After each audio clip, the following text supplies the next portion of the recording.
पंतप्रधानांच्या मेन्यूला अस्सल मराठी तडका. न्याहारीसाठी डोमगावचा हुरडा, डहाणूचे चिकू, ठाकपुर्लीची बर्फी. भारत व फ्रान्स संबंध एका वेगळ्या उंचीवर नेणारा पंतप्रधान नरेंद्र मोदी यांचा मुंबई दौरा नुकताच संपन्न झाला. या दौऱ्यात पंतप्रधानांच्या पाहुणचाराला लोकभवनातर्फे अस्सल मराठी तडका देण्यात आला होता. परराष्ट्रमंत्री एस जयशंकर व राष्ट्रीय सुरक्षा सल्लागार अजित डोवाल यांचा समावेश असलेल्या पंतप्रधानांच्या शिष्टमंडळासाठी लोकभवनातर्फे वडापाव व मिसळपाव यांचा समावेश करण्यात आला होता.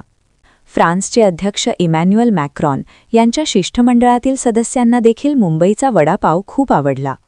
पंतप्रधान मोदी यांचे भरड धान्याला मिलेट्स मिशन प्रोत्साहन देण्याचे धोरण विचारात घेऊन पंतप्रधान व त्यांच्या टीमच्या न्याहारीसाठी धाराशिव जिल्ह्यातील परांडा तालुक्यातील डोमगावचा नैसर्गिकरित्या तयार झालेला ज्वारीचा हुरडा ठेवण्यात आला होता.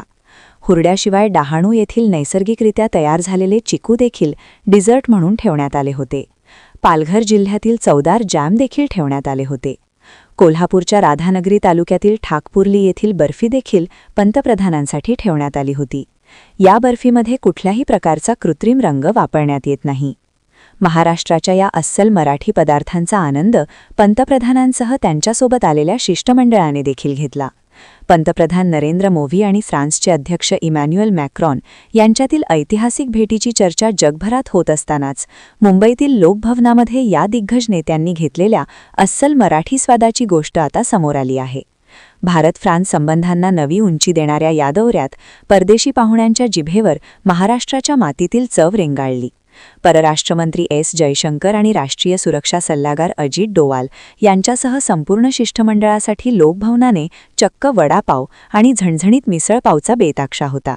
विशेष म्हणजे मुंबईच्या या ग्लोबल वडापावने फ्रान्सच्या शिष्टमंडळालाही अक्षरशः वेड लावले.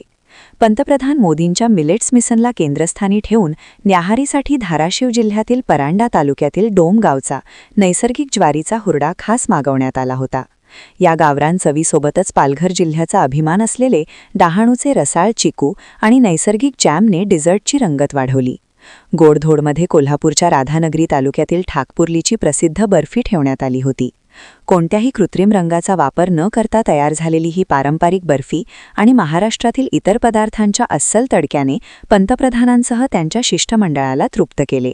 महाराष्ट्राच्या ग्रामीण भागातील हे साधे पण चविष्ट पदार्थ थेट जागतिक नेत्यांच्या ताटापर्यंत पोहोचल्याने राज्याच्या सांस्कृतिक आणि कृषी वारसाचा गौरव झाला आहे. कोल्हापूरची गोडी आणि मराठवाड्याचा हुरडा असा हा अनोखा मेजवानीचा बेत या दौऱ्यातील सर्वात चर्चेचा विषय ठरला आहे. जगप्रसिद्ध क्रिकेटपटू सचिन तेंडुलकर यांनी डोंजा हे गाव राज्यसभा खासदार म्हणून दत्तक घेतले. हा आपल्या परांडा तालुक्याचा गौरव होता. आता फ्रान्सचे राष्ट्राध्यक्ष इमॅन्युएल मॅक्रॉन यांच्यासाठी डोमगावमधील अस्सल हुरड्याचा आस्वाद म्हणजे आमच्या मातीचा गौरव आहे, अभिमान आहे. अतिशय मागास अशी ओळख असलेल्या या मातीतल्या हुरड्याचा अर्थात धान्याचा आस्वाद फ्रान्सच्या राष्ट्राध्यक्षांनी घेतला हे खरंच आनंददायी आहे. आपली माती आणि आपल्या माणसांसाठी हा आत्मविश्वास जागवणारी घटना आहे. महान्यूज 24 साठी प्रतिनिधी संजय मिस्किन.